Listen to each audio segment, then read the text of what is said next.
Are the answers really in your eyes? Our eyes dilate when we lie. The KSL investigators look into a Utah company's next generation lie detector and if it should be allowed in court. This is breaking news from KSL. A Utah-based company says it has a new cutting-edge way to detect lies using your eyes. But should the results of that test be used in court? Yeah, KSL investigator Daniela Rivera digs into the question which could land in front of Utah's Supreme Court. They say eyes are windows to the soul. But do they tell lies? And can a test detect those lies reliably enough to be used in the justice system? This test is a test that you're required to lie on. On this day, I wrote down the number 5. I'm trying to get away with a lie in the hopes of answering an important question. Can I?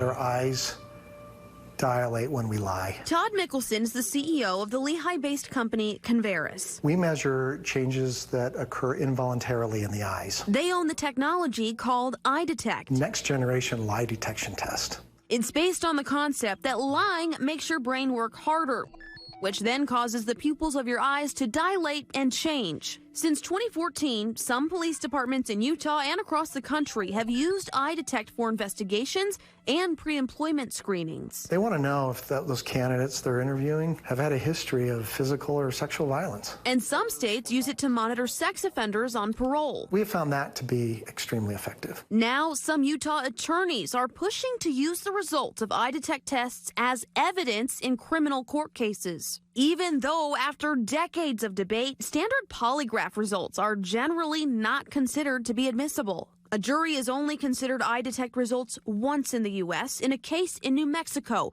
where polygraphs are allowed in court.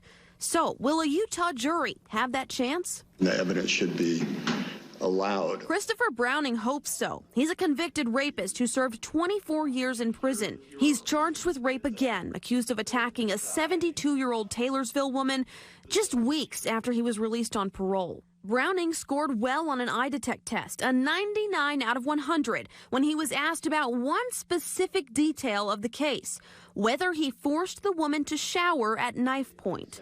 An expert testified the results have been found to be accurate 85% of the time. And Browning even penned a letter to the judge, writing, "This test cannot be manipulated." Eye detection is fundamentally no different than the physiological responses of a polygraph, and those are not admitted. Salt Lake County District Attorney Sim Gill's office has fought against using EyeDetect results in Browning's case and several others. When they're presented, we're going to object to it until we're told otherwise. Defense attorney Ralph De La Piana hopes Gill's office is told otherwise. We wanted to admit that evidence at the trial. After the judge sided with prosecutors blocking the EyeDetect results, De La Piana asked Utah's Supreme Court to hear an appeal on the issue. The Supreme Court needs to make a decision to say whether this is admissible or not admissible. While they wait for an answer, I decided to test the test myself. This test is a test that you're required to lie on. Okay. Mickelson agreed to show us a demo. We're going to have you write down a number between 2 and 9. The test then asks true or false questions about each number. 6 is not the number that I picked. Along with general knowledge questions that act as a mental palate cleanser. The pyramids of Egypt are not located in North America. EyeDetect should be able to figure out the number I wrote down, the one I'm lying about, based on changes in my eyes. So this is something you can't feel or control. After several rounds, the test picked the number it believes I'm lying about. And we think your number is 7. Would you like me to reveal the number? Yes.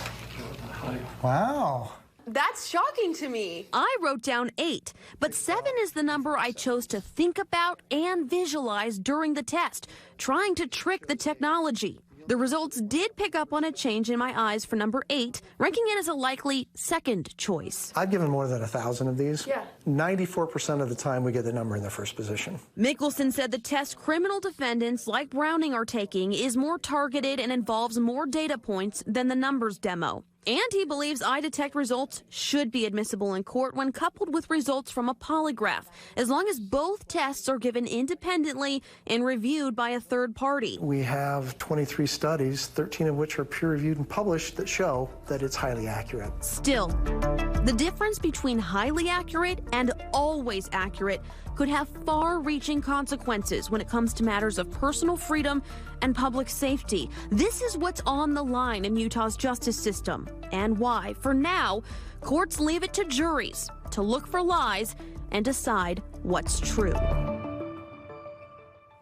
We are tracking this appeal effort closely. We know the state's response to De La Piana's filing was due today, and if the Utah Supreme Court decides to weigh in on this issue, we'll for sure keep you updated. Mike and Deanie. Well, you're part of the 6%. Yeah, you can control your thoughts. Maybe not your eyes, but one off, right? One digit off. That's what it was? Close. All right. Yeah, great story. Thank you. Thanks. All right, Kevin, I'm being totally honest. We want some snow with these little fronts coming in. Yeah, you can't see my eyes, but I'll tell you, there's a little bit of snow coming. How about that? We know that's truth. Let's go and show you what a beautiful day it was. Time lapse.